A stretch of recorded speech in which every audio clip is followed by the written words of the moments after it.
you are walled up any part of your heart, that heart cannot be the loving, wonderful heart that it's meant to be. And you are this wonderful person that is God created to be this wonderful person of love and compassion, understanding and knowledge, and the fullness of all He wants to do in your life. So I hope that this is something, this show is really going to bless you to realize that in the long run. We can never be all we're supposed to be if we have got walls and if we're blocked up and we're constipated, so to speak, emotionally constipated. You remember the song, and I know you do, and I think it's just called The Rose. Yeah, Bette Midler, The Rose, yeah. Yes, and if you can pull it up, we might play that right quick. But there's one line in there that says, it's the heart who's afraid of living that never learns to dance, or something like that. Some say love is like a river. Why don't you pull that up, and we'll play that right quick, and maybe Carl will come in here shortly. Yeah, he should be here any moment. Yet? Yeah, let's see. He's on his way. Okay, play the song right quick, and it'll be the interlude we need to lead into him. Yeah. Some say love, it is a river that drowns the tender reed. Some say love, it is a razor that leaves your soul to bleed. Some say love, it is a hunger, an endless aching need. I say love, it is a flower, and it's only seed.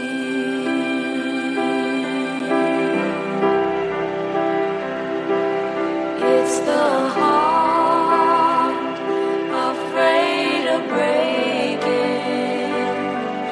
that never learns to dance. It's the dream afraid of waking that never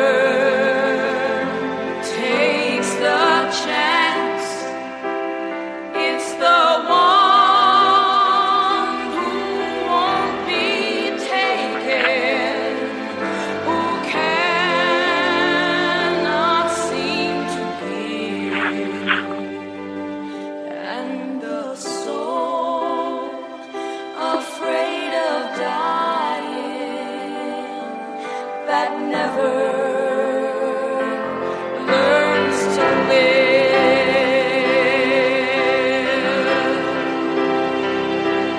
When the night has been too lonely and the road has been too long, and you think that love is only for the lucky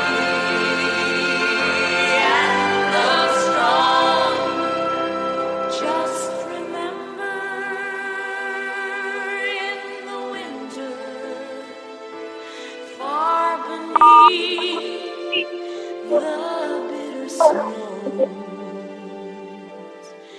lies the seed that with the sun's love in the spring becomes the rose.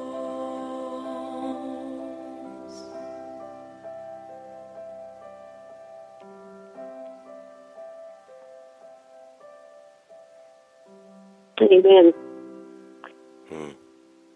And we can't, you know how a rose becomes the best, beautifulest, most sweetest rose? It's got a lot of horse manure around the base of it. Oh. That's true. That's true. Is Carl there yet? No, Carl, still, I don't know where that boy is. Okay, don't worry about it. Yeah. Because that song, the Lord is leading me to a reading we had on the 28th of this month, which was yesterday, I believe. And it's from Mark, chapter 4, 1 to 20. And it's talking about the seeds and the sowing. And the sower went out and how he sowed, and some seeds fell on the path. The birds came and ate it up. And the seed fell on rocky ground that had little soil. It sprang up, but the soil was not deep. And so when the sun came, it was scorched and withered for lack of root. So in other words, when life heats up on you, your faith can die real quick if you're not in good soil. So the seed fell among thorns, and the thorns, anxieties, worry, choked it out. It produced no grain. But some seed fell on rich soil, and it produced fruit. Yeah. Whoever has ears to hear ought to hear this. And then when he was alone with the apostles, and they questioned him about this parable, and the reason why he said he spoke in parables to begin with is that they may look and see but not perceive, hear and listen but do not understand, in order that they may not be converted and be forgiven. And in other words, we have to be willing to want to see and want to listen, want to hear, so our hearts can be touched and we can be forgiven. But if we are hard of heart and hardened by the hurt, because hurt you could build up a big wall, and you may not want to let that wall come down because you don't want to see the pain again. Yeah. And so if you don't want to let the light of the sun to come through, the seed will die unless somehow there's a crack in that wall. I know you've seen trees grow where trees should not grow. Those roots will reach out until they find the water, the source of light, the source of all life. The roots will reach out. So, and the thing about the roots of what's down deep inside of you, they'll reach out too and grow, whether you want them to grow or not. And you'll bear unhappiness too. Besides the happiness, you'll bear unhappiness. So, seeds are being sown today, and that's the seed saying, understand why suffering has to come into this world so that you learn, you become wise, and you grow, and you mature. Understand that pain and suffering is a part of the maturing, developing of the child, of anybody that is growing in life. We learn wisdom from what we suffer. And there's seeds that are being planted. Now, do you want them to grow and become something beautiful? Or do you want those seeds to grow, continue to grow, and be bitter thorns and briars and things that are choking you up too? Yeah. So it depends upon the ground. Well, let's see, what kind of ground? Hard ground? You want that? No. Do you want the ground where it's poor soil? No. Well, how do I have a ground that's got poor soil? Well, what kind of soil do you allow in your life? Do you take pests? Do you take anxiousness, worry? It's selfishness. Do you surround yourself with contaminants? Is one way to put it. Yeah, surrounding yourself with that which is just not good for you, and it just feeds you. Like, look at the stuff on television, look at the movies, look at things that are feeding you. Oh God, this is what you're contributing to your soil. Yeah. What you put into what you put into your mind, what you let your eyes see. This is what's going to come into the mind, and this is where your soil is that you want things to grow. Yeah, I agree. So, this is Carl. I'm here too, just letting you know I made it in finally. So, I agree with what you're saying, and that's certainly. We just played the song about the rose, and we're talking now about the seeds that come into our life through the hurts and the pains of our life, and how we react to those seeds, or how we let them grow in us, they can produce good fruits, or they can produce more briars and more problems in our life. Now, John has already shared the pain of his life of, someone he loved leaving him after 7 years. So now I'm going to let you, Carl. You said you would share with us. When was your lowest down moment of pain and sorrow? It was something that I thought about this week because I realized that I do want to thank God for turning things around for me. As you've pointed out, I need to be mentioning that a little more directly. But basically, in 2003, I have a sleep disorder that's mostly, at least it's managed, if not cured. I can function pretty well almost all the time now. But back then, it was out of control. And I fell asleep at the wheel at my while driving. I was lucky I was in a dead stop traffic jam on the freeway, and so I didn't hurt myself or anybody else. But I wrecked my car, basically wasn't allowed to drive officially for 3 years. And while I have a license again now, only in the worst of emergencies would I ever even attempt to think about getting behind the wheel. I've done it once in one day, literally in almost 12 years now. And basically that whole time was very tough for me because I was constantly falling asleep. I like to joke that I'm the only person in Los Angeles history to sleep their way out of jobs. And I was like getting one tryout after another, passing an interview, and then getting fired within a week or two because of nodding off at the job or things like that, being slow or poor in my thinking, making mistakes, etc.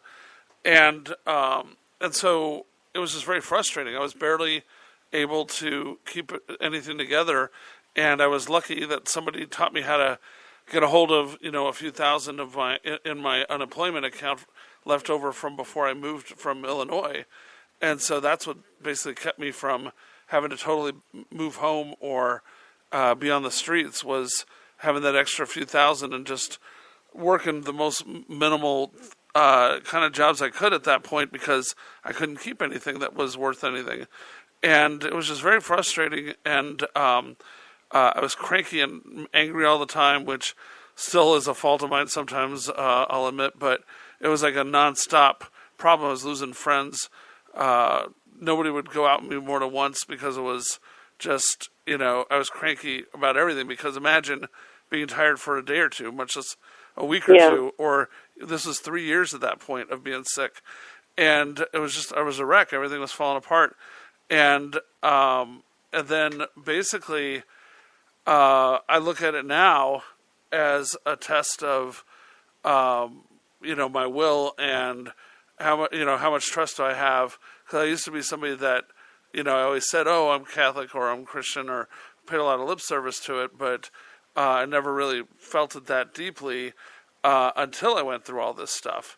And I had nothing left but to, pray for help, and slowly things started to turn around. I found an understanding boss that I'm still with after 12 years. He got me hired a couple years after starting as a freelancer, but he went to bat for me and got me hired so I could have insurance to get better, and I had surgery that got me better, and then eventually found the right medicine that keeps me, perfect, 99% of the time, and everything has really turned around. And so now I try to not be too worried about anything, and just know that, just to trust God that things will be provided for. And I'm really blessed that everything has turned around in a tremendous way. So, yeah. Yeah, when you said what you did, because I can relate to losing jobs. Yeah. And that feeling of going into an office and knowing it's not good. Yeah. That's an awful feeling, isn't it? Yeah. Yeah. Very. And people, there's so many out there who now know what that feeling is like. And that's why they're angry, they're hurt, they're depressed, because of the fact that people just don't understand why I do what I do. Yeah. And it's not my fault, And that really leaves a pain down deep inside of a lot of people.